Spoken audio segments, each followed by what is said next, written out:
Yeah, well, let's talk about that for a second on the technology side. So, I mean, you knew this was going to come up from us. We're a technology company, focused on automating those communications. What suggestions would you make for technology companies, specifically for us, in terms of innovative features or modules that we can add to be more readily available for decentralization, other than maybe what we might already be thinking? I'm super curious about that. It's an interesting question. And it's a very good question because that's where everything is moving, right? Is decentralization. So I think what I'm seeing right now is recruitment is basically been put on hold for a lot of studies. Reason being, especially for the smaller sites, we're seeing basically a stop in new patients coming into the site. So what that means is recruitment for new patients, especially the volumes that are coming in, is basically gone. So one thing we're looking at is essentially targeting those patients through more engagement. So for example, one of the studies we're working on, we're working with this recruitment company and the CRO to essentially create these processes where we are interacting with patients soon after they register into the system. And other things we're looking at too is text messaging the patients in an automated format. And one thing we do know about text messaging is that it has worked in the past for us. We've done this before with our own recruitment campaigns through Facebook. Whenever leads register, it automatically sends them 3 text messages until they respond to us. And that really helps to prepare and prime the patients for when we do have a pre-screening phone call with them. So there are other things that we're looking at, warm transfers, for example. The patients are being pre-screened by the recruitment company, but then those are essentially transferred directly to the coordinator to do additional pre-screening and scheduling at the same time. So rather than having the patients leave a voice message, us calling them back, it's happening a lot more smoothly. So that's where I see technology is heading. In terms of other technologies, I think advice I would give to sponsors is see how you can try to decentralize your trial as much as possible. There are lots of technologies that already exist out there that are 21 CFR HIPAA compliant, that you can go and approach.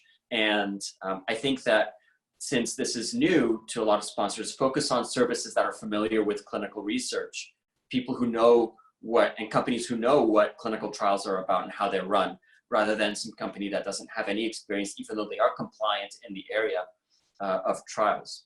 Yeah, that's great. And one of the things that came up for me when you were talking about that is that speed to respond. Nothing can do that, in a way that technology does, so that when there's interest, and it's the same for anything, whether it's recruitment for a clinical trial or customers. The quicker you respond while there's interest, the faster you can engage them and keep them there. What I did find also interesting about what you said is that it seems in the past that virtual trials and decentralized trials, one of the promises of those is a bigger potential patient pool. And you're saying that now there's a little bit of a pause or a halt on that. Do you feel like that the pause or the halt, there's a sort of gap because of the abrupt change that's required? Do you see that sort of loosening and then there being more of an embracing so we can fulfill that promise of a bigger patient pool? Or do you just think that it will consistently, that it's going to stay this way even beyond?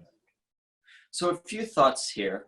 So let's look at the reality of our situation, right? The reality is that COVID has shifted the entire world into a new paradigm, right?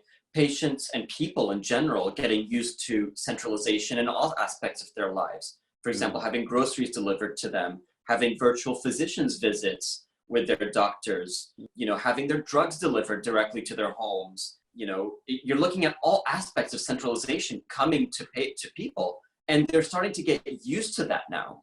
So that we're seeing a paradigm shift in behavior. So the expectation that people are going to have is going to be basically, okay, why aren't clinical trials also decentralized?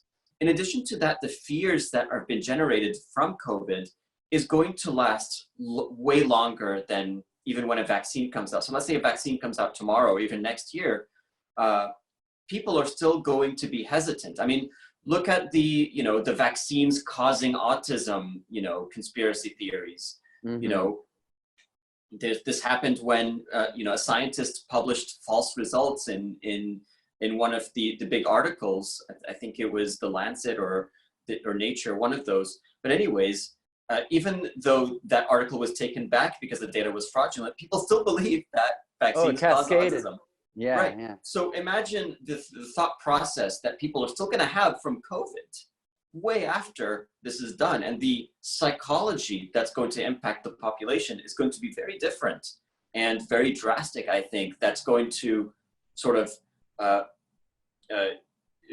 allow people to, or really people are going to expect things to come to them. So if we don't decentralize our trials, sponsors who don't decentralize their trials now are going to be sort of left behind in the future. So when it comes to accessing greater patient pools, I think what a lot of people are talking about is, okay, patients in different suburban areas that are really far away from the site that we cannot capture, right? By decentralizing your trials, you're able to then access those patients as well by sending your coordinators, sending your nurses, doing all of the blood work at the patient's home. Leveraging the labs that are already there or exactly, close by. Imaging the labs, all of those remotely. So, but currently, you know, in terms of patient volumes, I think that the challenge here is going to be, how can we restart recruitment in this slow to restart area? You know, I mean, we're going to experience a prolonged recession coming out of this. People are not going to congregate in groups or restaurants, you know. So how can we overcome this? I think decentralization will help push us to reach those patients who are afraid as a result of this COVID situation.